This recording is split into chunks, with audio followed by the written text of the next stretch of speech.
And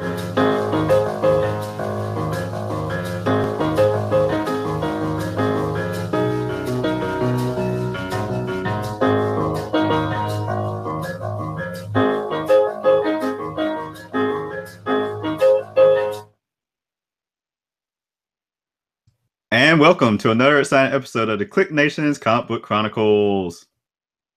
Yeah!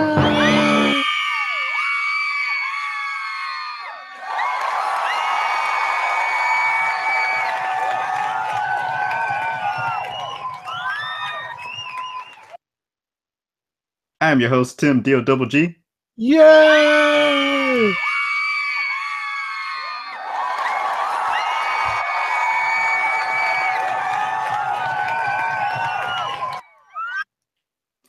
And joining me tonight is the man behind the sound effects at Agent_70 on Twitter. What's up, everybody?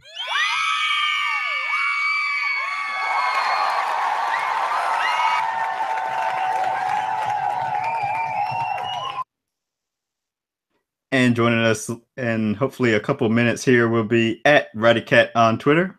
Yay!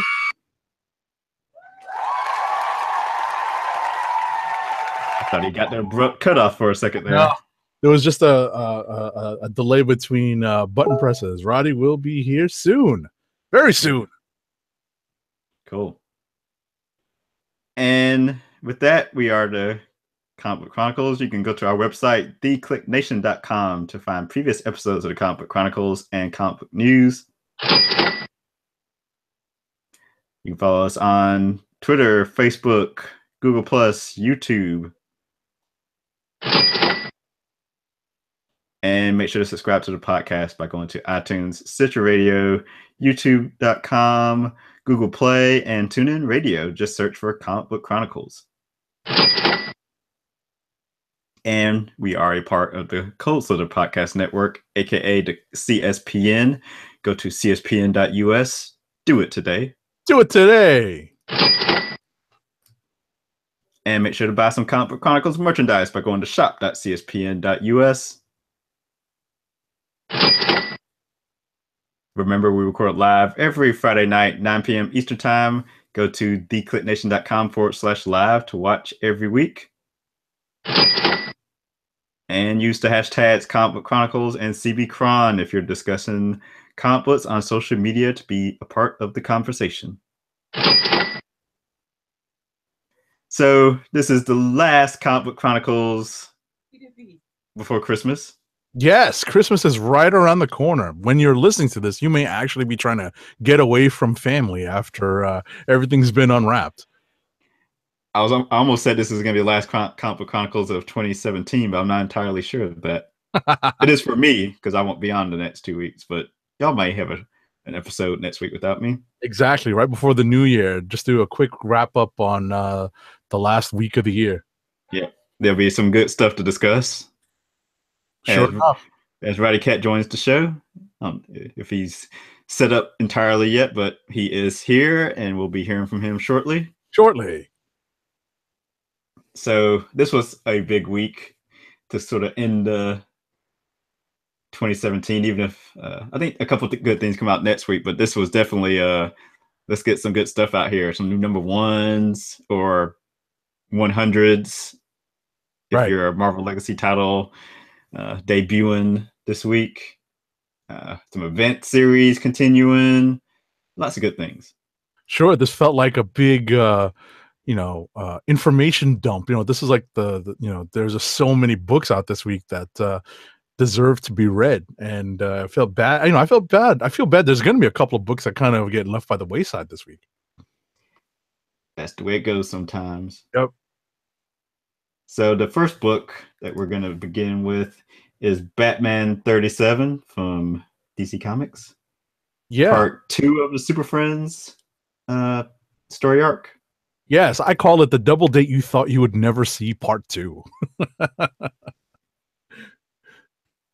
Yeah, so the previous issue dealt with Batman confiding in Catwoman and Superman confiding in Lois Lane about Batman's proposal to Catwoman, and Batman thinking that Superman wouldn't care about it, and Superman being like, I thought we were best friends, and Bruce hasn't told me yet.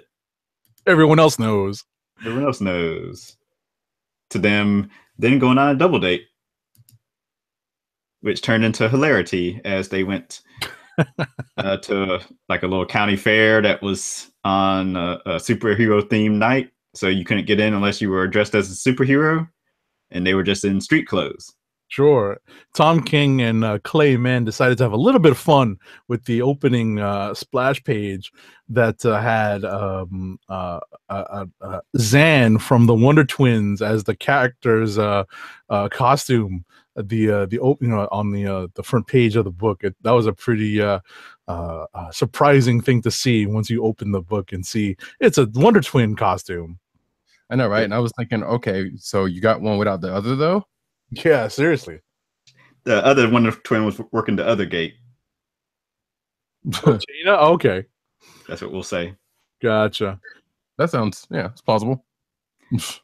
So since they had to be dressed as superheroes, they, I'm sure, went to like their trunk and got their superhero clothes, but they decided that's not fun. Let's switch it up and have each other wear each other's clothes. Yeah, Clark was a little apprehensive at first, as he tends to be. Actually, hell, Bruce was just downright no. Yeah, like, no. For the first few 2-3 pages, like no. Superman's like, the S stands for hope. Batman's like the bat stands for bat. I like Batman being like Tom King's Batman's like the old curmudgeon, get off my lawn Batman. He just gives like the one word answers no. Or, And we also got to see Lois Lane in Catwoman's cat suit, and Catwoman just put on Lois Lane's nice little short dress. Yeah, we saw that Lois got a little donk on her. Yeah, that she was changing.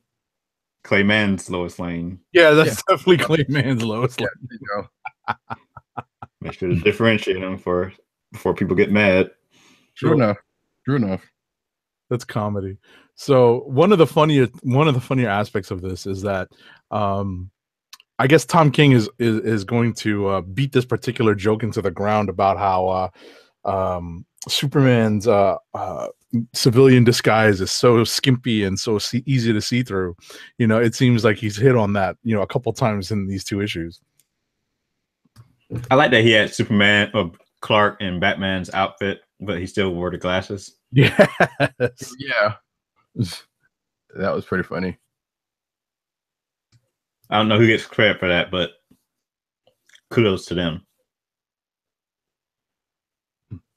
And then we had Catwoman and Lois bonding. Yeah, sharing a flask. Talking about their men. While Bruce and Clark let the testosterone flow by talking about if Batman could hit a baseball off of Superman pitching. And then it happened. Yeah, spoiler alert. Yeah. Got an answer to that in the final page. Which it kind of reminded me of Superman and Flash having their race. Mm-hmm. Like this could be their little thing between bats and soups. And we also saw someone try to steal, I forget if it was Lois's or Catwoman's purse. Oh yeah. Do you really want to be the robber who tries to steal from Batman and Superman's woman? Unknowingly, mind you, but still, it between Lois and Selena, it caused the same amount of hilarity as we, the audience, I'm sure, had. I'm like, okay, that was dumb. And sure enough, clock. Mm-hmm. They both even laughed about it. Yeah. Like, you poor sucker.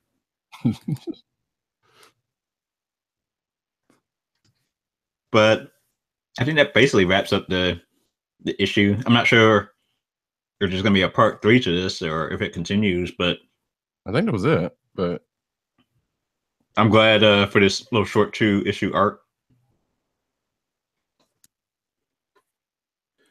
It was, like I said, it was what you never thought you would see. and Or want it. yeah, exactly.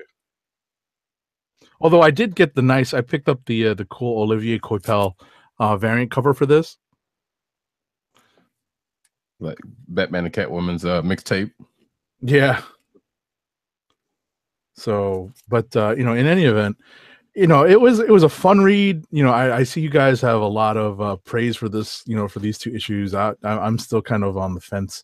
Although I did definitely like the execution of the story. Because it grounds the two. It grounds the two characters. For me, Forget the two characters. Right. Well, but for me, and this being the only two Batman issues that I have read, probably this in the last couple of years, it was something different than what you would think. Right. So I appreciated it for that much. Understood.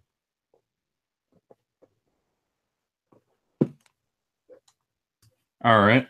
Well, we had a lot in common, so we might just, in terms of the books that the three of us read. So let's see what else we all read. Might want to jump to Marvel. Yeah, so you're the Fantastic Four fan. So what'd you think of Marvel 2-in-1? That was awesome. Marvel 2-in-1 was awesome. It was so much fun, and I'm also one of the big Jim Chung fans on the podcast, and to see him really rock out on this issue was just it was great seeing it again, seeing his work greasing the pages of a Marvel book. And it's Chip Zdarsky on the story, and he's writing a fun little story too. It actually ties slightly into the ending of Uncanny Avengers, which might come up later in the show. But there's a tag team of inkers, John Dell and Walden Wong, who really give a lot of depth to Chung's art in this. We start off with, as I was saying, it sort of ties into the how Uncanny Avengers ends with Johnny Storm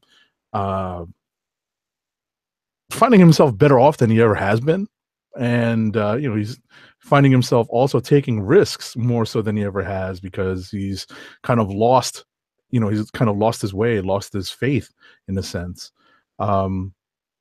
But one of the things that comes up at the end of Uncanny Avengers is that with his newfound wealth, Johnny Storm has created some charitable organizations, and one of them is presenting an award, and basically Johnny gets good old Ben Grimm to take care of an awards presentation right at the beginning of the issue.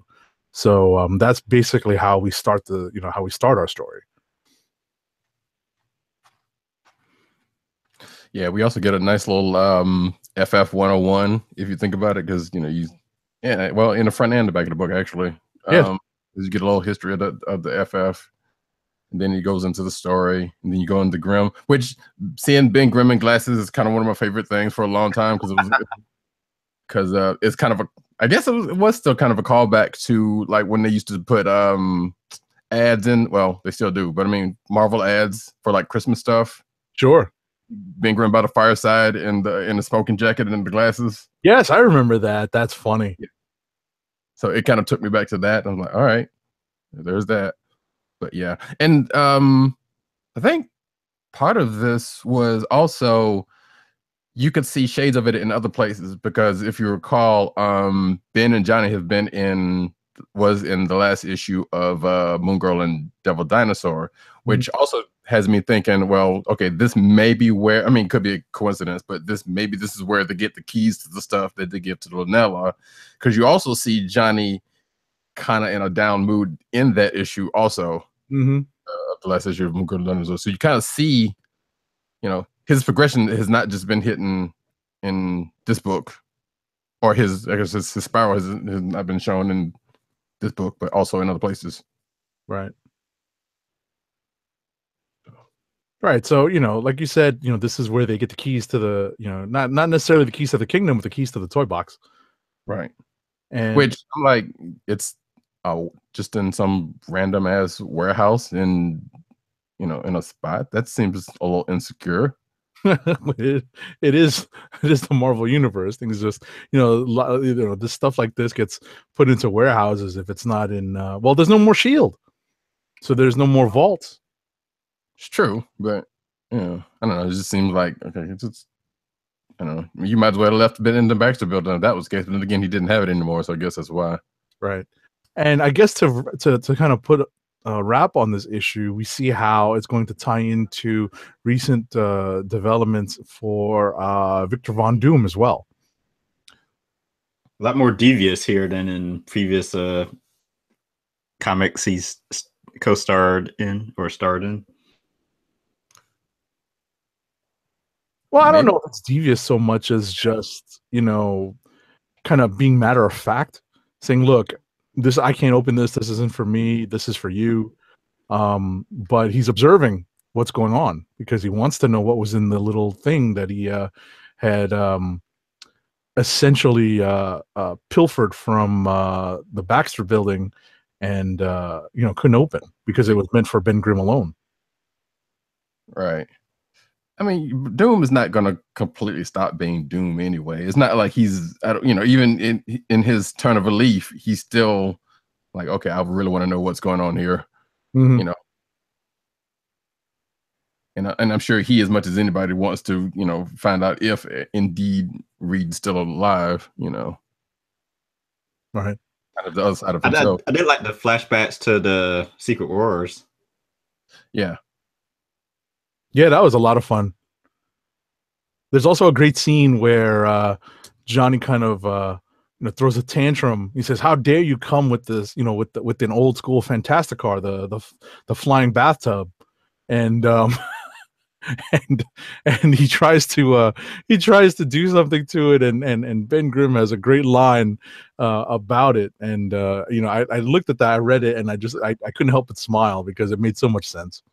Yeah, that was pretty cool. It's like, I like how you thought he wasn't gonna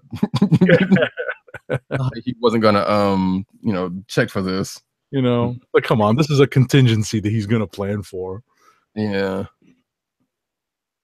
So that was cool. Yeah. Listen, there's a couple of artists that I definitely try to check out what they're working on. And Jim Chung is one of them, and I'm happy to see him working on something that has a nice high profile. In a classic sense. Yes, definitely. So I'm not reading Spectacular. How is Zdarsky as a writer? I like him. It's good. I wasn't necessarily going to talk about Spectacular this week because it's a kind of a long story arc that he's in the midst of. He's. Well, yeah, no, I only brought it up for this one, but yeah, I know that there was an issue out this week, which I almost read, but I didn't have a chance to. Right. I mean, if you're up on it, it makes total sense. It fits right into the overarching story, but this is definitely not a first issue, new reader friendly issue at all. So you definitely need to be kind of up on what's going on. But he's definitely entertaining. Definitely entertaining. Yeah, I'm getting slowly caught up on Spectacular. All righty. Let's see, what else? Did you guys all read Thor this week? Of course. Hey. I know Roddy should get on this, man. That would be Mighty Thor. Yes, Mighty Thor number 702. We are rocketing towards at least one culmination of a storyline in this book. That being the death of the Mighty Thor. Exactly. So, as the cover plainly shows you, we're dealing with a lot of Jane Foster in this issue, not necessarily the new female Thor. What's funny about this is that it starts out with one of the more logical things that used to be a staple of old Thor issues and old, kind of God pantheon issues, which was that the pantheons would kind of help each other out, especially the Norse pantheon and the gods of Olympus. and we have an immediate guest appearance by none other than the Prince of Power, Hercules.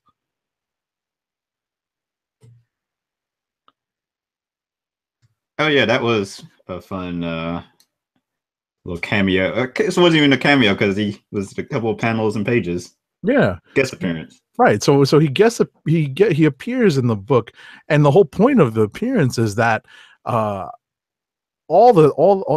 hell literally is breaking loose within the 9 realms, or the 10 realms, right? And you'd think that the gods of Asgard would ask for help. And it's taken them this long to kind of figure out, hey, you know what? You might want to ask at least Hercules, if not the other gods of Olympus, for help. Yeah. So that's good to see. Yeah. But, with that said, we get back to tying this book back into what has happened recently, and we see the aftermath of the war Thor versus Mangog in the previous issues.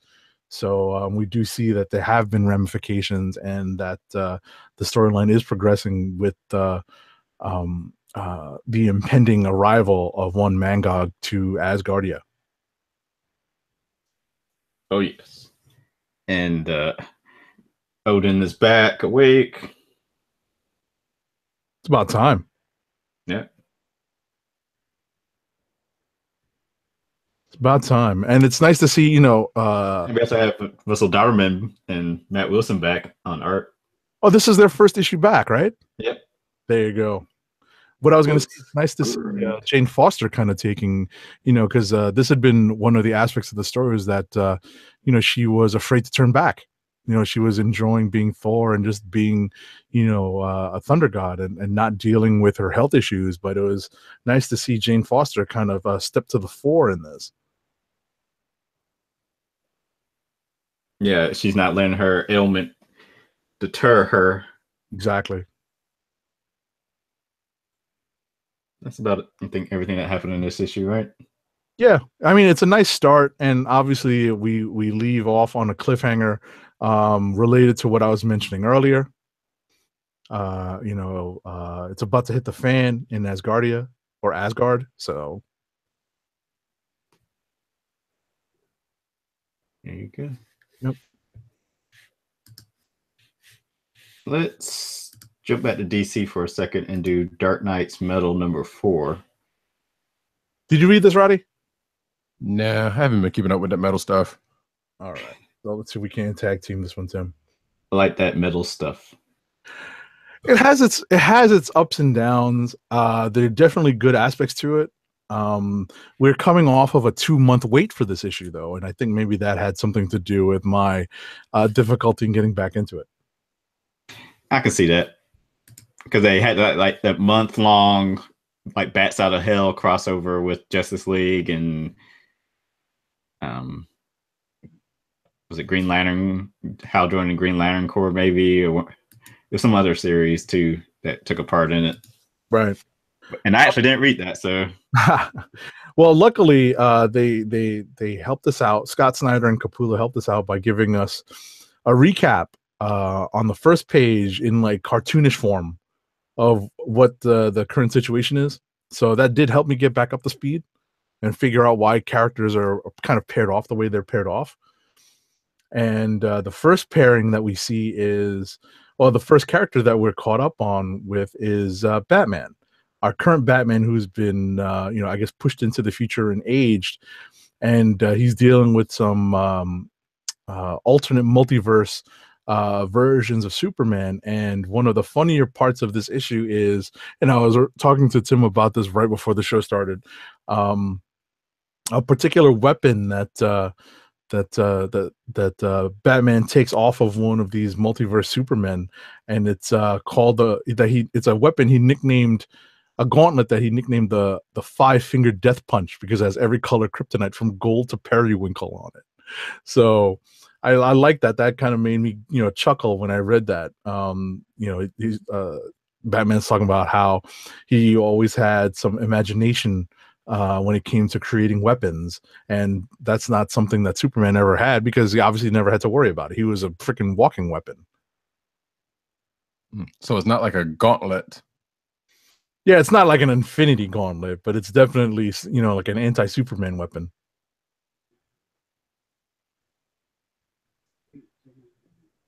I need to bring up what my remaining notes were for this. All right. Well, I mean, the various. Oh, Bro Starro was a joy to see. Yeah, I was gonna say What's up, losers? Yeah, this is all part of the remaining teams kind of making their way to sources of nth metal, and that's where all these characters are popping up. You know, that Bro Starro that Tim was referring to is part of the Green Lanterns. Whatchamacallit? Green Lantern's trip to what is that? The hidden planet of Thanagar. Yes. So yeah, so you know everyone's on the hunt for nth metal, and we find that you know the whole point of tracking for nth metal had to do with hope or something hokey like that, and maybe this is where they kind of lost me. Yeah, but we did find out sort of like the origin of the multiverse. Right. All the worlds are created on the forgery or the forge, and the forger was killed by Barbatos.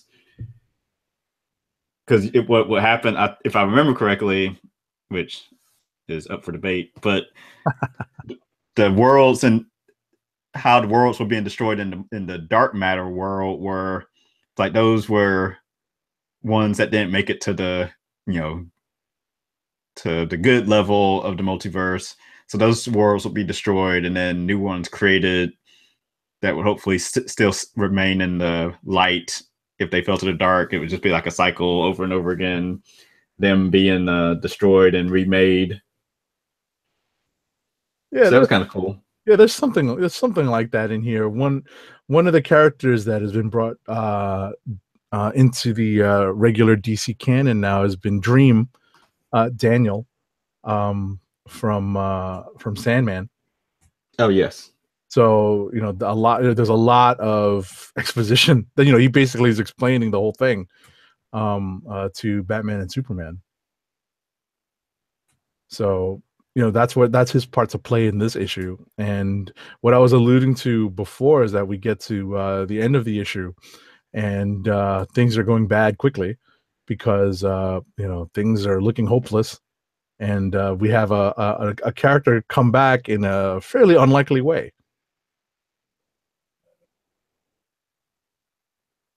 This is and not to spoil everything. Next week is a one shot that kind of goes into this person's story. Okay. Oh, and Black Adam shows up out of nowhere. Yeah, that's this issue is just throwing me for a loop left and right. I'd like to hear what PCN_Dirt has to say about it. Maybe you'll tweet at him later and see if he has some thoughts on the book. So I think that pretty much sums up Dark Knight's Metal. Yes. What do you want to toss out, Roddy? Well, we can stay on the DC train, and I can bring up Trinity number 16, I guess. All right, I'll get that cover going. Yeah. So apparently, Cobra is in the DC universe, but not that Cobra. And I don't know who these Cobra. These Cobra seem more like the Serpent Society than that titular group from G.I. Joe. But basically, this might be a one-shot issue. I'm not entirely sure. But it's New Year's Eve, so keep that in mind. Batman's working with Deadshot because his daughter got taken. So Deadshot's got brought out of jail under Batman's care to help with that. And then somewhere along the lines, Diana and Clark joined the fray because there's some explosions. And while they were at, coincidentally, Bruce's party waiting for him, but obviously he was out being Batman. And someone someone in this Cobra organization. Well, this Cobra organization had a bunch of vans going around the city. Stop me if you've heard this one. potentially have had Deadshot's daughter in one of these vans, so the team helps with this, but that ends up not being the case, and a bunch of Cobra dudes. This is a Fast and Furious plot. No, not really. No, it sounds like you could take it down there if it stayed there, but that part didn't kind of last that long because they kind of figured out, because Deadshot ended up being the one to figure out, oh wait, that's well with Batman's help, figured out, well, this is not necessarily what this is. So they ended up fighting like I said, these Cobra dudes, and Deadshot ends up saving the team, but not end up getting his daughter back, sadly enough. But the whole time I'm thinking about this, I was like, okay, if this is not, which I'm not saying it is, but it closed like it could have been a one and done, but it's not, because like I said, there's a loose end about who was actually behind what's going on.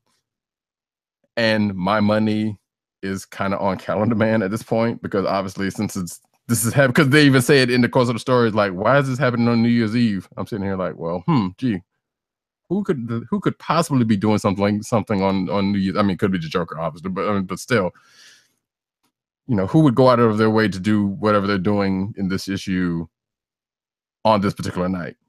So, like I said, if this was not a one and done, I expect to see that. I expect to see that to come up in the next issue. But if it is a one and done, then it just kind of plainly wrapped up with, well, they didn't get what they sought out to get, but they're still on the hunt for them. So outside of that, it was a decent issue. They not necessarily it's not Will Smith. Let's go ahead and put that out there. But they also play with the fact that, hey, Deadshot's a villain and this and another. Why is he around here? And it just, that's another. But then he ends up saving the day. So that the rest of the team ends up. So was it Will Smith? No, it was regular white Floyd Lawton. But in this multiverse, in this part of the multiverse, right? Yes, but when he came up on the scene, I was like, wait, are they going to do that? But then they showed him without masks. I'm like, okay, they didn't do that. So, but but it was a nice and neat issue. Like I said, I'm expecting this might not be the one shot I'm thinking it is, and just it's not the one shot you think it is. Exactly, not the one shot you think it is. For viewers of the video podcast, you will appreciate that gag a lot more. But yeah, but the way it played out, it seemed like it. But like I said, there's one too many loose ends for it to be the one shot that I'm thinking it is. So gotcha. All right. If there, well, I think Tim might have some DC. I gotta check his list real quick. I have another DC, but I could wait on that one. Yeah. Do you mind if we jump back to Marvel real quick, because there is a book that we all read that I wanted to discuss? Do it. It's Doctor Strange 383. And the first thing that caught my eye when I picked this book up at the physical, at Carmine Street Comics, picked up my pull list this week, was the awesome Mike Del Mundo cover art. And it definitely, we always joke about cover art that doesn't necessarily appear in the pages of the issue. This sort of does. And it's kind of cool. Yeah, I mean, I think Gabriel Waltz was doing most of the heavy lifting, but you can make a case that their art is comparable in a sense, I guess, or at least they play well together for the inside and outside.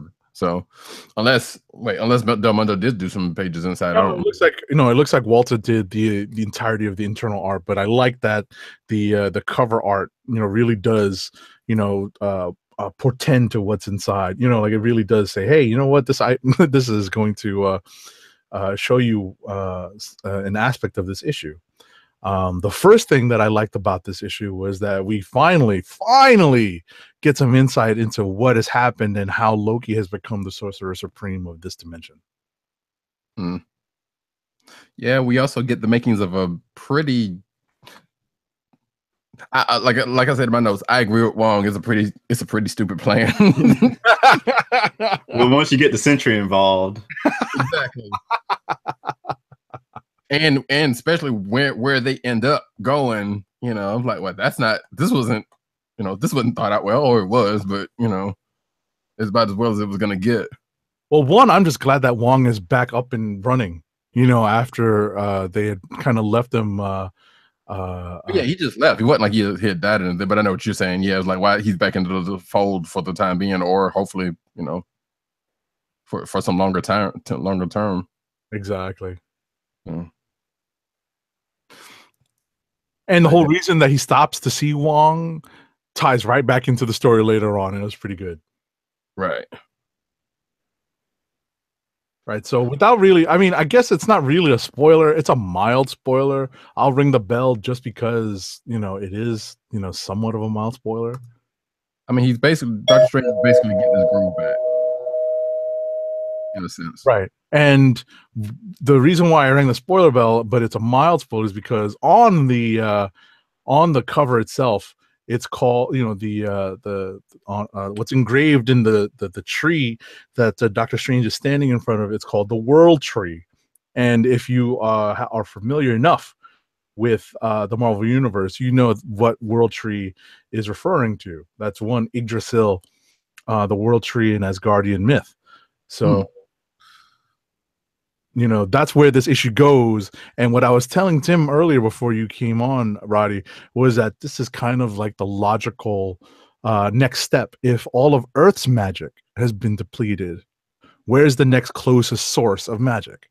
Right, which it says here where that is, and right. It makes sense because, and I guess it kind of goes back to the past couple of issues where Loki's like, well, actually, it probably doesn't have anything to do with it. Loki's like, you don't have to pay for the magic anymore, and this and that and the other, and I can eat your sins and this and that and the other. But him saying that was for a reason, not necessarily he was doing out of the general kindness of his heart. But at the same time, it brought up the fact that it was like, wait, he's always Asgardian. They use magic, and plays into this issue where boom, they have a whole bunch that they don't even have to use. So there you go.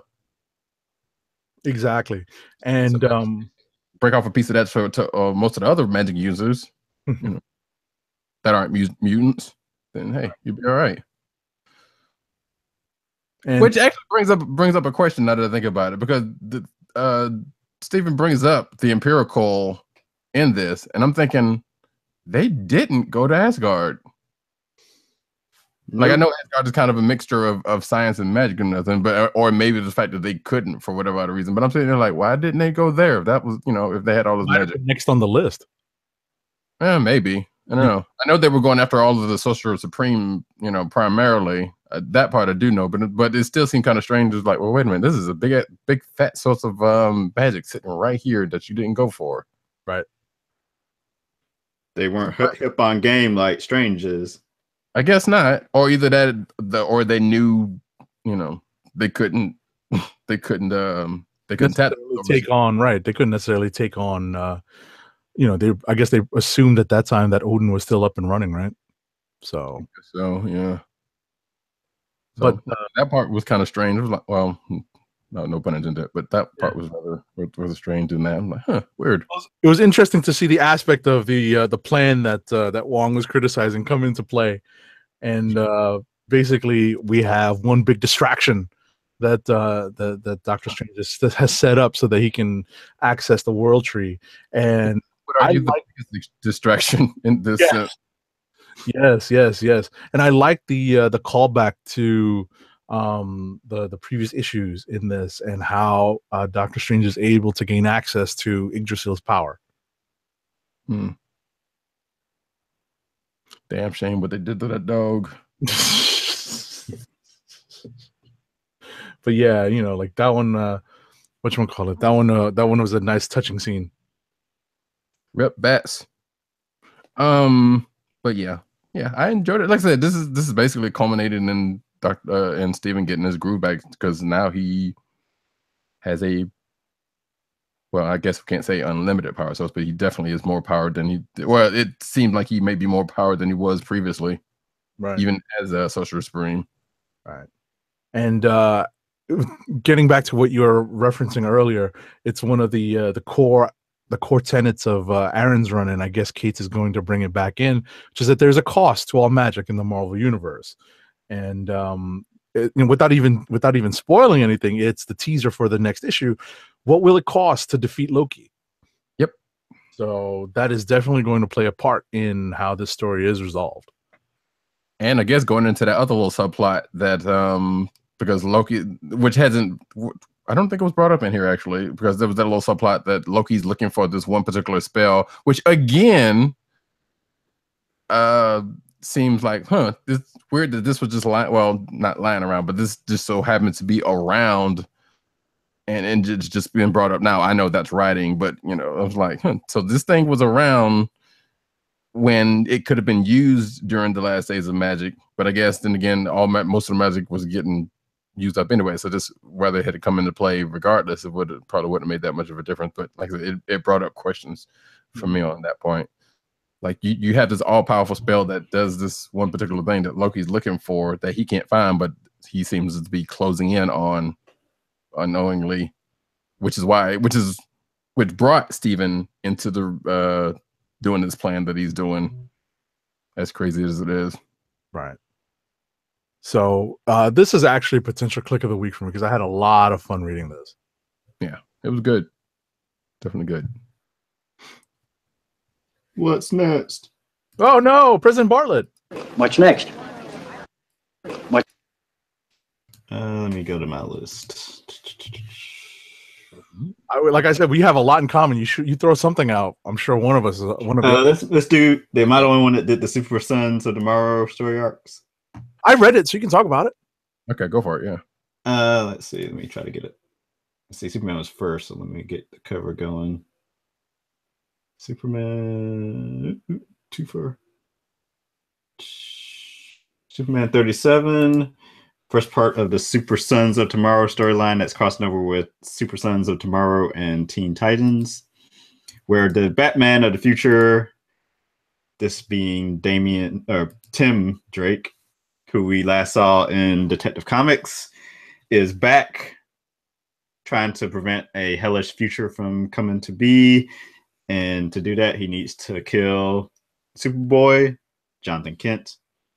So Superman 37 is basically following future Tim as he first goes to try to take out Batman to keep him from interfering, which results in an epic throwdown with the two Batmen, illustrated by Jorge Jimenez. Great. And the colorist Sanchez, last name I'm forgetting the first name. I think it's like Alejandro Sanchez. So that was a cool fight.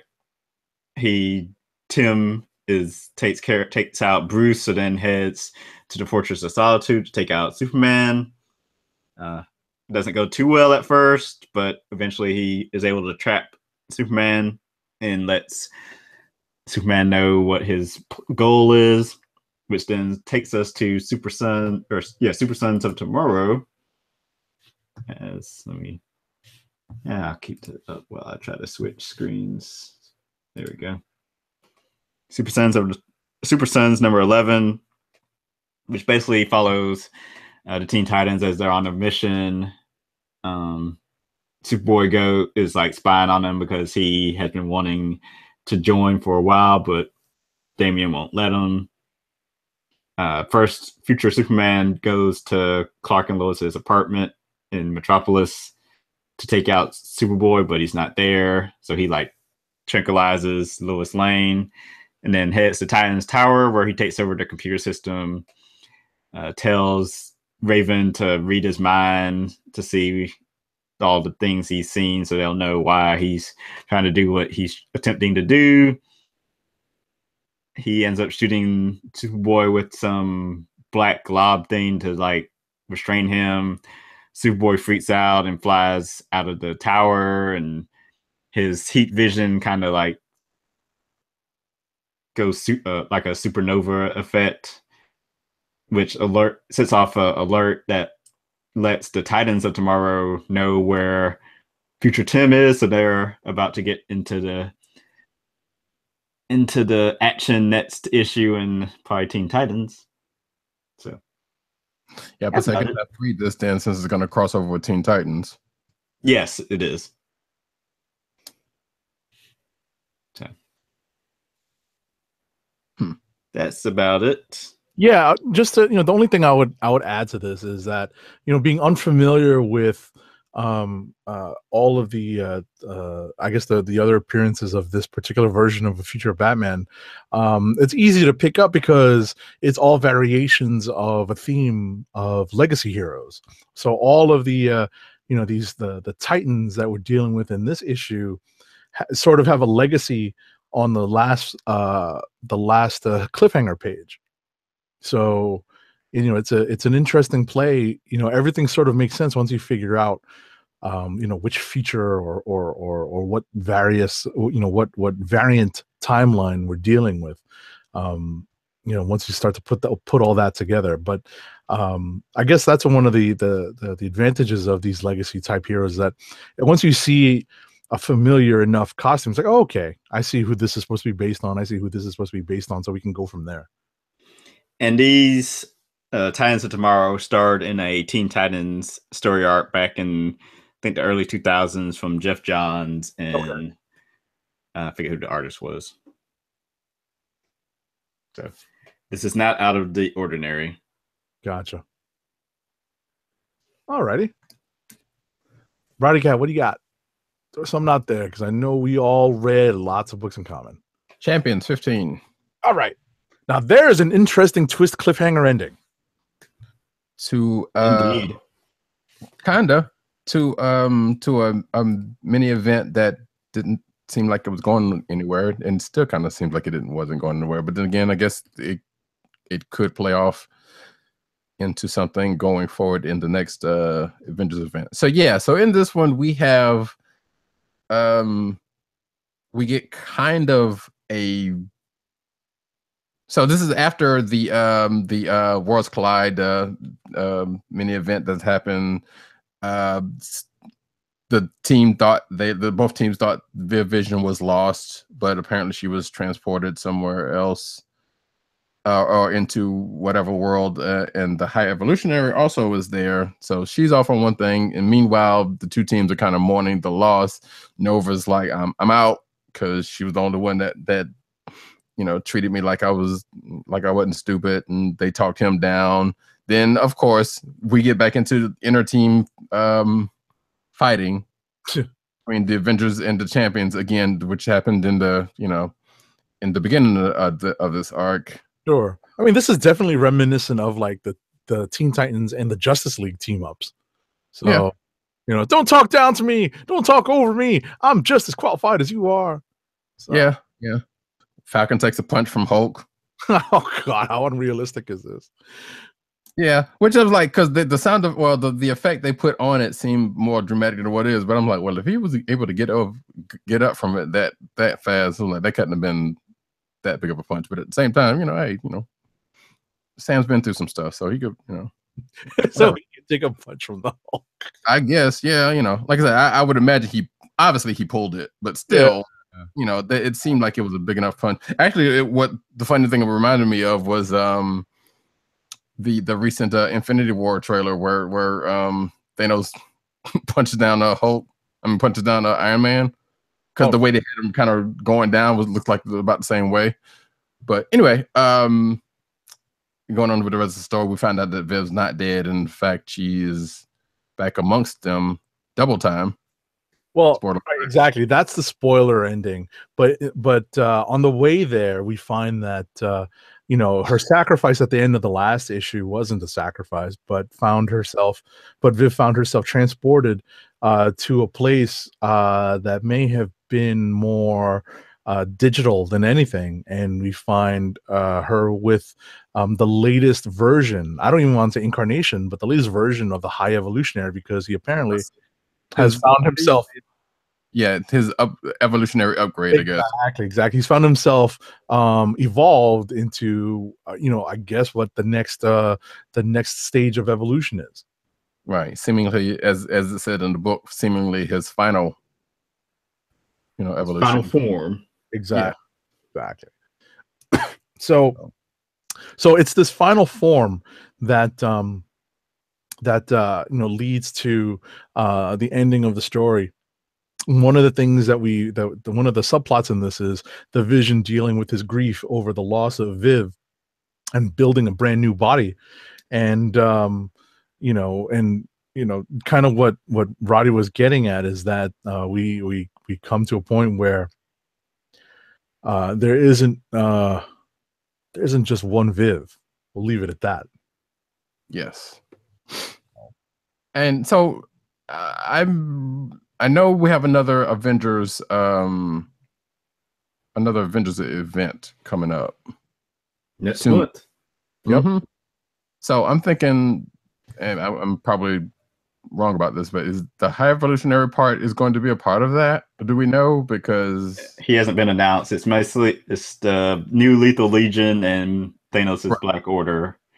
Right, but there's also something about the Earth being taken or something. So I'm sitting here like, or whatever the case may be, I'm something like, okay, that sounds like something that could, even though it sounds like something that this just happened with this mini, but I'm like, that seems kind of weird to kind of retread that so soon. But the Champions are part of that crossover, right? But they're not part of the. No, this only the Avengers titles are taking part in that. I could swear I saw the Champions on the cover, though. I don't think that the actual titles are part of it, though. Don't think so. Vision's in it. Any like former Avengers supposedly is in it. Well, so I guess maybe Spider-Man, Nova, and Miss Marvel may be in it. Right. Maybe that's what I saw. Right. And we know Uncanny and Occupy and all of them are going to be there. Exactly. So. That I knew. It's just that when I saw the I think it's at the end of this week's Uncanny, it shows a copy of the splash of the first cover, and I could swear I saw members of the Champions on it. But like you said, it's all the former Avengers, so that makes perfect sense to see them there.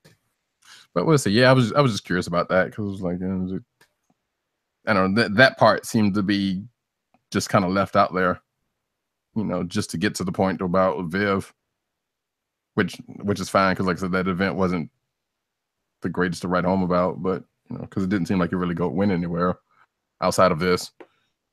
Yeah, I think this was the big development. It's their big interaction between the legacy heroes and the I guess the current Avengers. So that's one aspect of the crossover, and the other aspect is moving Viv's story along. So I guess that's Wade's, that was Wade's purpose behind the story. Like you said, it wasn't the biggest crossover to write home about, but it did, at least move some stories further along. But next issue, we're going in a whole seemingly brand new arc because we have some new challengers coming into play. Seems like somehow coming away. If you go by that that last page, or the page after the last page, and or read the solicits actually, but right. Shall see. All right. What's next? Do you want to start rapid firing? Yeah, because we all have a lot of books. So let's see what we can run through real quick. Justice League 35, I can do right quick. Go for it. There was an old school character who I wasn't familiar with that this was his rebirth debut, comes looking for John, who we know as John Jones, the Martian Manhunter, but he's not with the League right now, so they decide to help him, and it's some multiplying bug that they need to capture and get off planet before it starts multiplying and spreading more of its kind, and basically before they overrun the planet. So that's taking place along with the Wonder Woman and Batman's dealing with the fallout from last issue where a nun died during one of their missions. I like what Priest has done, like giving each sort of minority leaguer a chance to a couple pages to shine. Like last issue actually began with Simon Baz on an alien planet praying and what's I guess Muslim speak. Maybe what I forget what yeah, Arabic. So like the word balloon is in Arabic. And then here we have a couple pages of Jessica Cruz talking in Spanish. And then she gets like spooked out by the guy that shows up looking for John. So she's like yelling at him in Spanish. And then he's like talking back to her in Spanish because he has like some kind of English or Earth translator. Yeah. And then the guy also like has a conversation with Cyborg saying like Cyborg asks, because the guy is African or black, but it's because like he can shapeshift his appearance. So like Cyborg asks him, why he's chosen like a black person to be. And I forget exactly how he responded, but it was something along the lines of, he doesn't give much thought to, race like humans do. But then he also comes back and asks Cyborg, like, why is he taking orders when he should be like the strongest or most powerfulest person on his team with everything he can do as far as like, controlling machines, talking to machines, computers, et cetera, et cetera. So it's kind of neat. Cool. Oh, and also Wally West's Teen Titans Flash guest stars helping Flash. So okay, I'm trying to catch up on this. Yeah, same. I said the same thing. My twist is in. Defenders number 8. Write these down. Defenders. We see the origin of, or Kingpin's origin through the eyes of Diamondback because he was there, right? Along with Lucas. Forget whatever. Carl Lucas, who we know is going to be Luke Cage. But something I was reading an article on CBR, which I forgot about because. So again, like this is Kingpin's origin through Diamondback's eyes, but we also got the real origin of Kingpin in Spider-Man number 3, 4, whatever issue it was. Correct. And things aren't exactly the same in Diamondback's side of the story than what we saw in Spider-Man 2. Right, the way Kingpin told the story. Yes. We see Deadpool interacting with the Defenders. He explains why he tried to attack them. And then they send him on his merry way. Right. And then there's a big reveal within the pages. Yes. So earlier in the series, they being the Defenders were messing with Daredevil because they're like, we all know each other's identities, but we had no idea who you are. So of course he finally decides to reveal his identity to them. Right. What's funny is that back in the day, this was never a problem. You know what I mean? Yeah. Though, people, whatchamacallit, characters used to work together all the time without knowing their secret identities. But now, I guess they just need to know. It's part of the, part of the way stories are told. Oh, and also, Netflix Arrowverse thing, I guess. Of course, one of Bendis' favorite villains, the Hood, has to get involved. Oh, yes. And he revives Diamondback, who was shot in the head last issue. Oh, not Diamondback. Hammerhead. Hammerhead. I thought it was an Infinity Stone at first, but it was just a Norse. A Norn Stone, yeah. Yeah. Which I forgot that, like, was it during that, he had got a power upgrade through Asgard or something, right? Yeah, something like that. I don't. Was that in the Illuminati series? Oh, man. It would be the one to answer that, and I'm trying to say probably. I don't remember. But yeah, something happened. Yeah. So that's Defenders number 8. Guardians of the Galaxy 149. This was a lot of fun. Yeah. We got to the bottom of who the traitors are in the midst of the Nova Corps from the whatever society, the Raptors. Right. It does feel like someone mentioned this, and it's a good point. It feels like they're kind of rushing things now to get, because next issue is the end of this series for now. Right, but to Well, be honest, I'm happy that they're wrapping up some of these storylines because kind of like what why is this meandering on for so long? it has kind of meandered, but like we're not gonna get an answer to the ravenous Groot trees. Like, I guess yes, they fought them, and I guess defeating them makes it at least seems like Groot is growing again It because kind of restores the OG Groot. they mentioned that. But when again, this is probably gonna be saved for like the Infinity whatever countdown event. But like the Guardians don't know that I'm trying to remember who was behind the Groot trees. It's the one of the Guardians of the Universe. It's the gardener, isn't it? Gartner. Yeah. But then the Gartner was being is a puppet of Loki, I think. Or the collector? No. Now the Gartner is the one that was planning the evil Groot trees. But I want to say like Loki was pulling his strings. Okay.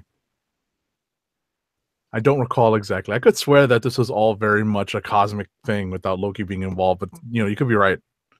And then so they were getting ready, the Nova Corps and the Guardians are getting ready to battle the Raptors, and then Adam Warlock's going to show up next issue. Right. So it's not necessarily the ending of any kind of particular story because we've been told that the series may be ending, but it's flowing right into that Infinity whatever. Yes. So. And last one, Uncanny Avengers number 30, the final issue before the weekly Avengers series, No Surrender. Johnny Storm buys Avengers Mansion. Scarlet Witch turns down Wonder Man, but hooks up with Dr. Voodoo, and Captain America returns to the Unity Squad for the first time. About time. I like this as a wrap-up issue. Yeah. Zub did a admirable job stepping in and kind of finishing during Secret Empire through these last couple of issues. Man, they just have Wanda hooking up with everybody. Yeah, besides Vision and Wonder Man, who else has it been? Yeah, I was about to say. Actually, there has been a couple of Clint for like a brief second. Let's see. Anyway, it doesn't matter. But I know there's been one or two other people. Okay. You can say the same thing about Black Widow. You know what I mean? I mean, yeah, kind of, but that's also Black Widow. That's kind of a... I mean, realistically, though, let's see. Yeah, I know what you mean. Like Daredevil, Clint, Bucky. That's pretty much the extent of it. You think it's Black Widow or Scarlet Witch? Wait, what? No, we're comparing the two. Oh, you're comparing to okay. Right. But anyway, that doesn't matter. It's just weird, I understand. I think actually there was something between her and Steve for like a brief second too. Now that I think about it, but that didn't necessarily go that far either. Right. Right. So, no, that I kind of remember too. Yeah. So like there has been a couple people. All righty. Let's see. So Tim covered a bunch. Rod, do you mind if I just go rapid fire real quick? Do it. All right. So we did Batman Champions, Dark Knight's Metal, Doctor Strange, Guardians, Incredible Hulk number 711. Yes, it's 711. No Slurpees here, but instead we are on the planet Sakaar. And the Hulk is the totally awesome Hulk has found himself on the planet and is trying to liberate the denizens of the world who have kind of fallen prey to someone who has taken the title of World Breaker. And Amadeus is fighting a battle on two fronts. One with these champions in the battle arena that are being put in front of him by the warlord, and one is a battle within to try to keep the savage Hulk in place and in reserve, and trying not to lose himself to it. In the meantime, the warlord is actively trying to summon from through the same portal that denizens of Sakaar had called Amadeus from. He's actually trying to find a worthy opponent that can defeat the Hulk. And at the end of the issue, we have a very familiar scene played out. kind of with the roles being slightly reversed in terms of who's delivering the line. And what I'm referring to is a scene from Thor Ragnarok, the Marvel Cinematic Universe movie. So if you read this, you will see this line inserted into this book in a reversed role, but you'll still get a kick out of reading it and seeing it played out. And the cliffhanger to this issue is basically spoiled by the cover of the next issue, which is going to be the Odin Son versus the Totally Awesome Hulk. We did Marvel 2-in-1. We did Mighty Thor. Ms. Marvel number 25. Roddy, you read this? I did, yes. So just very quickly, Kamala's on the DL after the events of last issue with the Red Dagger. And her friends are trying to cover for the lack of a Ms. Marvel in Jersey City. And they are not having an easy time of it. And that is the basics of this issue. Pretty much, yeah. So like one of them goes out early on and they do their thing and it kind of fumbles around a little bit, but they do that. And then the rest of the issue is another one of their friends ends up getting into something and Red Dagger pops along to help out. And they end up getting into a bigger scrape at the end of it. Yes, and that's where we end up. That's where we leave off. I actually read Old Man Logan number 32 this week, and I haven't really been keeping up with the story. But what's fun about this issue is that it's very easy to pick up and read cold. So it's somewhat new reader friendly, but at the same time, when I say that, one of the emotional hits that you take, one of the points of the story is for fans of a certain vintage and people who are reading the Wolverine solo book and people who are familiar with the character's history through the pages of Uncanny X-Men in the 80s and the 90s. One of the story highlights involves a character from that. So fans of that run of the solo Wolverine book in the 90s will feel a punch in the gut with the teased return and the eventual return of a character coming to fruition by way of the Hand. And it definitely packs something of an emotional wallop after the seeming demise of this character so long ago. Spider-Gwen number 27. Again, I can't recommend this enough because if you have been reading Spider-Man for a while, and if you're even vaguely familiar with how the Venom symbiote has been treated and how that storyline has been told in a number of different ways in the Marvel universe, either through Peter Parker and then with Flash Thompson, and now with some of these other characters in that Venom story crossover that's going on right now. Seeing the Venom symbiote storyline being told through the pages of Spider-Gwen and how it affects this particular character has been very intriguing and very interesting. So I definitely recommend this book. Just to see this particular take on the Venom symbiote storyline. And the last book I've got is X-Men Grand Design number 1. I am not spoiling anything because this is straight up Marvel Saga on steroids. This is so much fun. My initial note in this is, damn, that Ed Piskor made my day, because this is such a deep dive into X-Men history. It digs up so much stuff from the beginning, from Jump, and it filled in gaps in my own knowledge base. So, I definitely appreciated that, and it brought me up to speed on, so much of the early history of the X-Men. And it was a lot of fun. It's definitely annotated, much like Hip Hop Family Tree was, because there's just so many bits that he's touching on that it needs to be annotated to help you find the source material later on and go back and read it. So again, lots of fun. It's Marvel Saga on steroids.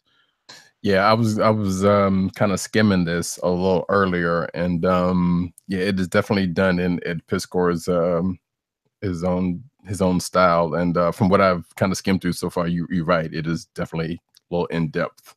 Marvel style. That was a good pull there.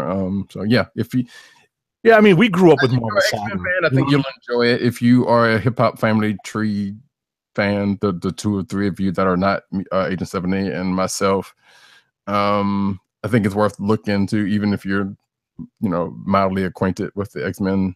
Exactly.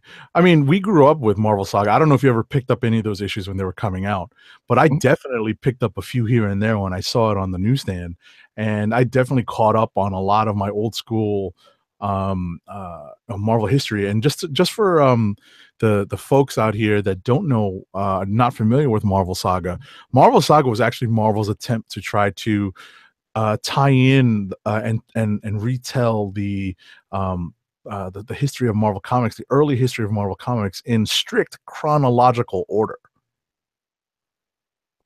It was a way of, kind of reproducing art and putting in new art to kind of tie, things that were going on, tying crossovers and guest appearances so that, everything made sense. And, in a way, this issue, this grand design is an homage to that, like retelling how everything kind of fits together. Yeah, so definitely check it out if you have a chance. Definitely. So or that's not Marvel Saga, because I doubt if they even have those out there. Yeah, that would be funny if they had, if they had a trade of that. I'd be interested in reading that. Yeah, or at the very least had them out there on Marvel Unlimited or something. Right. So, and I'm done. All right. Well, in that case, I only have a couple.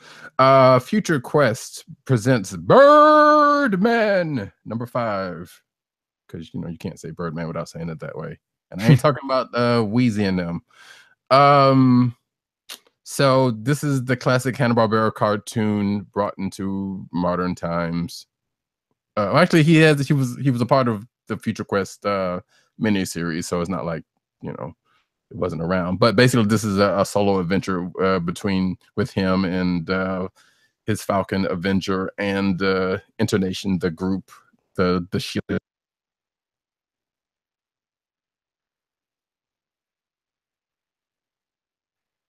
Did we lose Roddy? You there, Roddy? Kind of dropped out on us. Oh no. And he was the last one to go. Give him a second. It looks like he's still connected, maybe. He's connected, but his sound might have gone off. And his video went out. I wonder if he lost his internet connection. Oh. We can't hear you, but we see you. Brooklyn's a Roddy. Come in, Roddy. We hadn't talked about Tales of Suspense yet, right? I see it's on his list. Okay, just making sure I didn't miss it. Taking my notes here. Brother. We'll wait a couple seconds here. Yep. If not, we cannot hear you. No. Uh-oh. Looks like probably gonna leave and come back. Yeah, reestablish a connection. We'll wait a couple seconds here. If not, I've got the cinematic news pulled up. Actually, why don't you go ahead and do a ad read if you've got those up? No problem. I will pull that up in a second. I don't have them up right away, but I will be able to get that if Roddy's not back. I was going to play a little bit of music while we were waiting because we'll be right back. Like a little static image of like cable's gone out message or whatever. Exactly. In the vein of a Charlie Brown Christmas.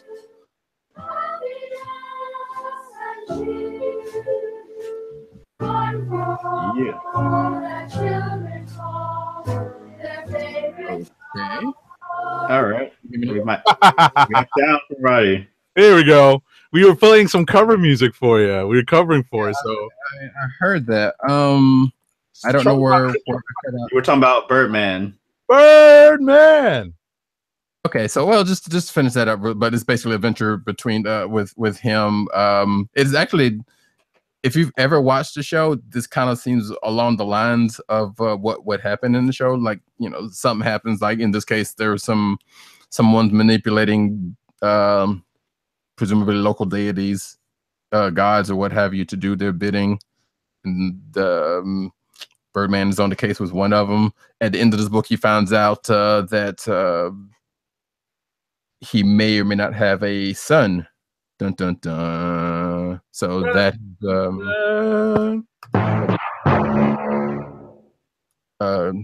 going on in the next issue. But outside of that, like I said, it's just an adventure with Birdman. Come to find out, and like I said, what they've been doing with Future Quest have been kind of not necessarily modernizing it, but kind of bringing it closer to up to date, as the Hanna-Barbera stuff didn't necessarily have back then, especially the old 60s stuff. So it looks like Falcon can, I mean, his Avenger can actually talk, does all that. But it's a fun read, so you can check that out. Let's see.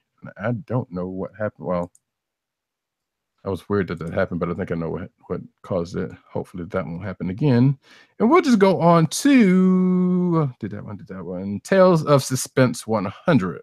Yes, we all read this, and we just didn't have room on the sheet for it. Okay, cool. Actually, another thing about I should have skipped that one for last, because this was like I kind of enjoyed it. So this is Good.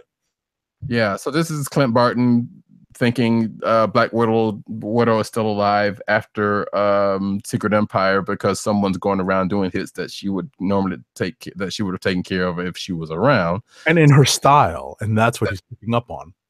Exactly. So he's kind of going around looking up on that front. He runs into Winter Soldier, aka Bucky, aka Black Widow's other ex, one of her other exes, rather. Right. And they seemingly fall into a trap, because they both realize, like, okay, yeah, they were both following the same trail that led them to each other. And something happens at the end, which will be gone into next issue. So yep. It was kind of cool to see, like, Clint's just kind of doing his thing, but he's still kind of the schlub. He's still, he's not exactly the best super spy. Yeah, basically. So I have to say that I was just going to mention, I was telling Tim this earlier. I'm glad that Travel Foreman is on this, because they actually gave it to, like a legit, artist who's, who does backgrounds. He does, like this is a legit book with a legit artist. That's, that makes me happy to see this stuff after Ultimates ended. Yeah. So this is cool. I don't know if you guys had any more to say about this one or not. No, that's pretty much it, dude. Okay. Let's see. Catalyst Prime Summit #1. As with most of the #1s, they kind of just in this line, they're kind of in at a place. So we have Dr. Valentina Resnick Baker, who is one of the 5 who's one of the 5 astronauts chosen to go on this big astronaut mission to save the world. And if you've been following the line, you kind of know how that went. Dr. Resnick Baker is the only one to survive, or at least so she thought, because if you've been reading the other books, then you know that that's not the case, because the other members of the team have survived. But she's been kind of propped up as she was with Foresight for a while, and then she was like, I quit. To got to get out of the limelight. And then Lorena Payne kind of was trying to keep her back in the spotlight, but at the same time she's also hiding the fact that she has some sort of powers. We're not entirely sure what they are, but we also know that she has a voice in her head that's kind of telling her, hey, you need to, it's going to come out some kind of way. And sure enough, at the end of the issue it does, which also kind of reminds me of another and I hate to do this because it sounds like I'm kind of cheapening what they're doing with this line, but it kind of seems like she has a star brand. Except it doesn't matter. It's not necessarily being manifested in the same way, but that's what it kind of feels like to me. But yeah, so that's pretty much the start of this one. I don't know. We'll see where this one goes. Because I believe everyone that went on the mission has a book at this point. I didn't read. There's one of the books that I had that I didn't read, that I need to go back and read to see if that person was actually one of the crew. But I think most of the ones that survived have been in book. Like the flagship title Noble is pretty much one of the main ones if you go on that one. But there's been things going on in that book. Let's see, what else do we have? I don't think I'm down to it. With America number 10, I believe this is my last book. So America got caught. And well, actually, she got caught in the last issue. She got released, but she ended up getting hurt to where she was she could have been almost dying or something like that. I'm not sure what happened, but she ends up on Ancestral's plane, almost like the this kind of like a spiritual realm, but she's been there before. While she's there taking a spirit walk, the gang at Sotomayor U have been taking up the fight with Exterminatrix and trying to find America, with Prodigy kind of leading the pack, getting everybody rallied together.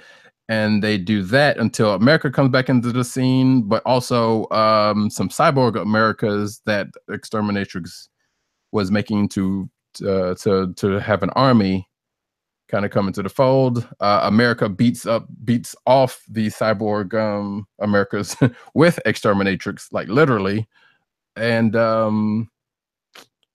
seemingly cleans up the fight and ends up.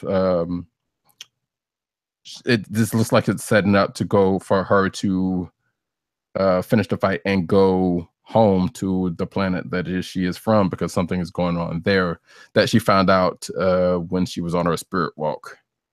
So that's pretty much how that one goes. Like I said, this is pretty much the cleanup issue on the fight with Exterminatrix so far. So it's cool. And I think I am done. Okay. Clicks of the week. Yeah, clicks of the week. Mine is Batman 37. I'm kind of there with you, actually. Wow. I was close on that one, but I had a lot of fun reading Marvel 2-in-1 #1, and that's going to be mine. Yeah. Okay. Boom. There you go. Got it. Boom. Sweet. All righty. First two books we start with. We lead off with our strongest, right? Mm-hmm. All right. So as we transition into the news portion of our show, here's our first read of the night. And because it is the holidays, Christmas is literally right around the corner. If you're still shopping and you're looking for last second stuff, it may not yet be too late to get stuff shipped. Using one of our show sponsors, you can help keep our podcast free by shopping at Amazon. Visit cspn.us, then click the Keep Our Podcast Free link at the top of the page. From there, scroll down and click on the Amazon link to shop. Purchase items from Amazon as you normally would, whether it's books, music, electronics, jewelry, apparel, and lots of gifts for those people on your Christmas list. For every purchase made on Amazon through our link, Amazon sends the CSPN payment that helps us keep the Click Nation's Comic Book Chronicles podcast free for our listeners at no extra cost to you. Amazon.com through CSPN.us. Do it today. And if you shop at Amazon often, bookmark the link or add it as your homepage so that you can help the CSPN each time you order. We thank you for your support throughout the year.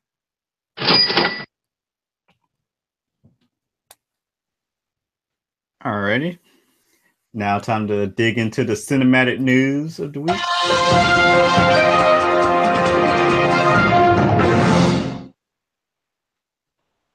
Spider-Man 2 working title revealed. The untitled Spider-Man Homecoming sequel is going by the working title of Fall of George. Summer of George, I believe. Or at least that's what it went into development under, the Summer of George. Seinfeld reference for those who don't know. Which is weird. Those, but again, those working titles usually are weird. Right. Yeah. I was going to say, I wonder what's going to show up on those on those parking signs that says no parking because something is filming here in New York. You know, is it going to be Fall of George or Summer of George? Now everything's shooting in Atlanta area, so. Oh no, they still do externals, right? No, the thing is, they still do externals in New York. That's the thing. So yeah, but what this sounds like is going to denote is George Stacy, and it also sounds like Gwen Stacy. If they I wonder what race she'll be. Yeah, right. To make everyone mad. All right, Lupita Nyong'o talks Black Panther, calls it brave for an action film. Lovely. God, it's only 2 months away. Crazy. Oh yeah, it is. Yes. Ryan Johnson explains the significance of The Last Jedi's Black Cave. Yeah, we won't spoil this. It's too soon. Yeah. Plus, I haven't read it. what the article says. So I didn't read this either. I've seen the book. There's a lot of Last Jedi content out there. Yeah, some of it is actually in this the news section. Well, some of it anyway. Yeah, I see it's not too much. Yeah, no, some of it's on the clickbait section. Anyway, the question: WB has live action plans for DC's conspiracy theorist. I'm actually surprised that they haven't brought him into live action, because if they could bring in like Human Target, you know. Did they say what is this gonna be like on the DC digital streaming thing? I mean, it didn't say. They don't even have any concrete plans. They're just saying that he's been brought up. Like Mark Cook has brought him up a couple of times. Okay. That maybe want to put him on Arrow, but like they don't have any actual concrete, you know. Got it. The Flash gets standalone Lego DC superheroes movie with a little help from his super friends. Oh, missed one. There we go. Oh, okay, damn it, that happened again. Yeah, you get wrong link. Yeah, but it's not much to. It's fine. Yeah. Guess what? Lego Flash, Lego Flash movie. Get it next year, probably. Sure. I'm assuming that's when it comes out. New Teen Titans Go to the movies. Plot details revealed. Wait, actually missed one. Wait, where did that one go? Well, anyway, Shazam stars Asher Angel reports to DC Films for movie prep. Yeah. Now the Teen Titans one. So yeah, we already knew there was a Teen Titans Go movie that was coming. That was announced. And we've even heard some star lineup here. So this doesn't sound like it's coming July 17th of next year, and they have a synopsis. So good for them. Yeah. Show's cool. Yeah, I won't hate on it. Since my Young Justice is returning in some form and fashion. Well, yeah, but it was a totally different show. I never got the understanding. It was like, well, this is that. I mean, it was the one that replaced that, but it was not one of the other. They got rid of Young Justice. Damn it. Yeah, I mean, true. Like, I'm kind of with you on it, but like I said, this is such a decidedly different show. It was like, I don't see where the comparisons went to. Right. Jim Lee's art for Man of Steel's Steelcase Blu-ray is absolutely stunning. That's a mouthful. I think that's a little hyperbole, but okay. I mean, it does look good, but I mean, if you're stunning, damn it. I mean, Quentin Tarantino's Star Trek movie recruits the Revenant screenwriter. I think the joke online was that doesn't necessarily mean that someone's going to get mauled by a bear. Yeah, right. It's going to be a space bear. Yeah, I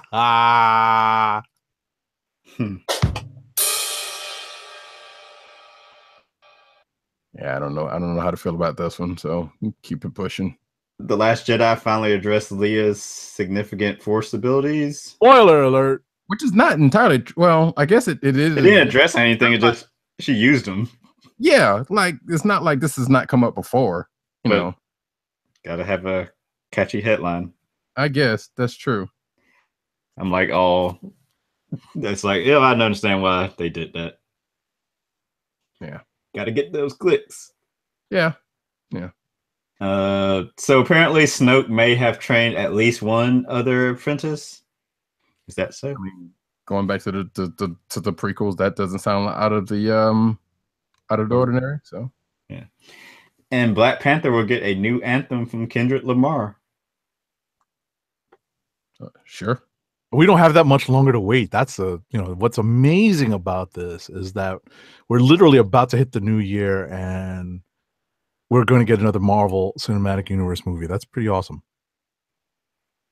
Yes, sir. We had the March 2018 solicits for your favorite comic book company publisher, so check those out. Yeah, the rest of them anyway, because some did come out last week. So Marvel starts the Infinity Countdown. It's the final countdown. Exactly. Not the music for the episode, but definitely close. Yeah. Lone Wolf and Cub gets a gallery edition from Dark Horse. What? I feel like we may have talked about this or something similar before, but I put this in here because it was something new. So yeah, Lone Wolf getting another edition. Hold on. Let's see what this says. A gallery edition. What does that mean? Okay, so we get pretty art. Yeah. Just like oversized? Nose. It is. It says oversized artist edition. They'll put out a gallery edition. It's a hugely influential, blah, blah, blah. It's 128. No, it's 28 volumes. Wait, spectacular is a must-have for collectors enthusiasts. Blah, blah, blah, blah, blah, blah. It's the whole thing? Yeah, like it's one big behind book. That's with all the stuff in that. May 23rd, 2018. Catch it. Well, it's available for pre-order. I'm going to take a look at it now. I'll let you guys know. Meanwhile, in X-Men Grand Design, Ed Piskor tells the superheroes' whole story. We kind of been over this earlier, but yeah, it has been so far. Which is only 2 issues, right? So this is a lot. It doesn't go to present day, so it covers like kind of like the golden age. Yeah, pretty much the formation of the original team and the formation of the second team. Okay, yeah, I didn't get that far, so okay. Right. Well, I mean that we're not there, but I think that's what the second issue really covers. Right. Poison Ivy writer Amy True relaunching Green Hornet. So cool, and it sounds like it's going to be the new Kato. Well, the new Kato as the new Green Hornet, because there was a Green Hornet book and a Kato book actually with a different Kato, not the original Bruce Lee inspired one, but his daughter. And sounds like that she is going to be the new Green Hornet. And the first arc is her and I guess another Kato trying to find the second Green Hornet. So cool. Just as a quick follow-up on what we were talking about earlier, that gallery edition of Lone Wolf and Cub isn't going to include every single page of this book because that would be insane in one volume. Instead, what it's going to do is highlight some of the artwork of the late Goseki Kojima, and it's also going to include in its entirety the final titanic clash between Ogami Ito and Yagyu Retsudo, which is like towards the end of the series. So, because if I picked up all 28 volumes, you would understand how impossible that would be to put into one volume. Gotcha. So, sorry to backtrack to that. Shogun Assassin. Boom. Right. So, anyway, moving on. Emperors Rejoice. Sex Criminals returns this January. Okay. Yay. They must have a couple issues in the can. Probably. They go on hiatus every so often. And, with, I guess, Zdarsky doing his stuff, So I guess they got time to put some stuff together. There you go. Hawkeye and Iceman join wave of Marvel titles canceled. Yeah. Sad to see these books. Actually, these are not the only ones because you can lump the next one in also with Luke Cage also canceled. Yep. And actually, I don't think this was even on the Hawkeye, Iceman, Generation X might be on the block. Yep, it is. It is. That's the next. Okay. Hawkeye Defenders was missing, but something tells me it's not canceled. Well, according to this, it does say that there are other books that didn't show up in the solicits, but just doesn't necessarily mean they're canceled. Yeah, Secret Warriors was missing. Right, That America, might Luke Cage. Although I think, well, Luke Cage at Luke the time Cage is of this article, canceled. at the With the time of that Marvel. article, yeah, and then Defenders, and then Matthew Rosenberg went out there and said it was like there's no, I guess, responded to folks talking about there's no bloodbath and cancellation. Some books end so that new ones can take their place, and that's just a cycle. Which I'm sitting here like, okay, well, what are they taking? What's taking the place of some of these books that are being canceled? Then, if that's the case, you know, but that's just me. But yeah, also like that, Luke Cage is also ending, which is the same because like I've been getting that book but I've been like a few issues behind. Like Hawkeye, I've kept up a little bit more on, and that book's been all right. So, it's kind of sad. Oh, and yeah, the next article is Generation X is also ending. So we like we said. Which haven't you been reading that book, Tim? Or were you? I read the first issue and wasn't crazy about it. same. Gotcha. Though I heard after, of course, this came out, I heard someone say it got better, but it was too late for me. Same. All right. Okay. So two X-Men books canceled? Oh yeah, Jean Grey's ending, but we knew that because it's making way for the adult Jean to come back. Right. But then X-Men Red starts sometime in spring. Let's see, that's March, so February maybe. I think so. I think one of those articles said as much. Yeah, so we lose some, but we're gaining some. Yeah. It's the circle of life. But at the same time, when people are kind of upset that some of their favorite books were being canceled, and people were out there kind of bummed about it, and the debate again came up. What's causing it? Is it actually sales? Is it actually marketing? Which I'm on the firm part of believing yes, that's part of it, because some of these books don't get marketed like other books. They make too many. They put too many out. But sometimes the books that need marketing don't get them, and they kind of are set up to fail, I think, because of that. And last but not least on the news, Walmart exclusive Marvel Legends Black Panther 6-inch Hero Panther revealed. It's the Purple Panther. Yeah, I picked up on this on Twitter, and shout out to Marvel Toy News for tweeting this out. I saw these images, and that's pretty cool that they're definitely ramping up the hype machine for Black Panther now by putting out variant figures, and the Marvel Legends wave is about to hit our doorsteps within a week if you haven't gotten yours already. Indeed, that's right. Yeah, because the pops are coming, and the other wave. Yeah, the Legends, depending on who you pre-ordered from, I think you would be shipping right around now, between now and the new year, and I think mine's going to come right after the new year. Yeah, I need to check mine, so I'm not sure. And actually, speaking of, before we end out, but I have a box. Ah, there you go. And I think that's it for comic book news. Did you have a box to unbox tonight, or? Yeah, tonight. Okay. All right, let's roll before we do our last ad read. Let's see it. Okay, well, here we go. From the Marvel. Keep in mind we can't see. Oh, that's right. You gotta flip off. Nah, that would be rude to flip you guys off. Oh. But yes, from the Marvel Collector's Core, we have this book. We have the Hulk as this theme for this one. You got Bat, the Hulk line art, the big green dude himself. I try not to show the bottom. Yeah, I try not to show the bottom because it has my address on it. Inside, of course, we have line art as normal. That's what's all in the box.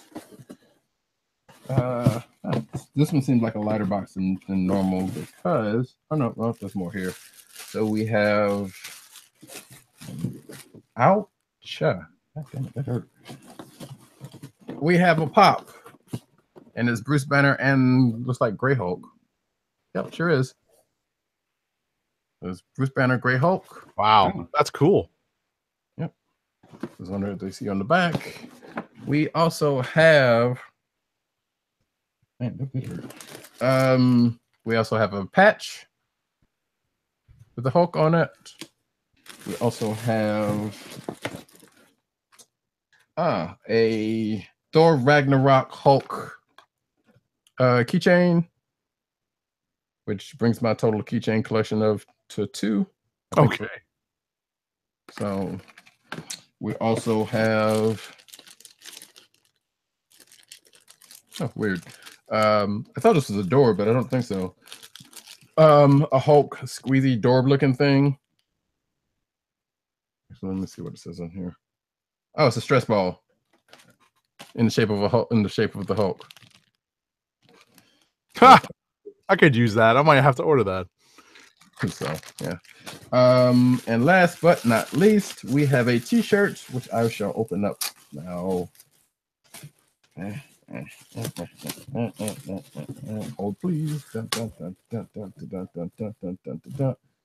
And it's the Incredible Hulk in various stages of caution. You should know if you see that or not. As the box goes tumbling down. Oh, cool. The banner to Hulk transformation. Nice. So very nice. There you go. And that is the box. Let's get that ad read. All righty. Our final ad read of the night is for Wink, the personalized wine club. Wink is a world of wine delivered right to your door. From rosé to Cabernet to Torrontés, Wink has over 100 styles of wine to discover. Ever try an orange wine? Wink connects you to a world of exclusive wines tailored to your tastes and delivered directly to your door. Wink delivers 4 bottles of wine to you every month with free shipping. You can pick your own bottles or let Wink choose and match to your taste. It doesn't cost a thing to become a member, and you can skip or cancel anytime. And now, the listeners of the KLIQ Nation's Comic Book Chronicles can enjoy an exclusive discount of $20 off your first order.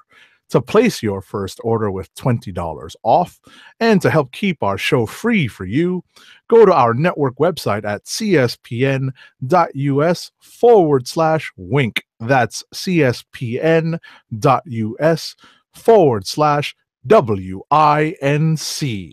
Wink Wines through cspn.us. Do it today.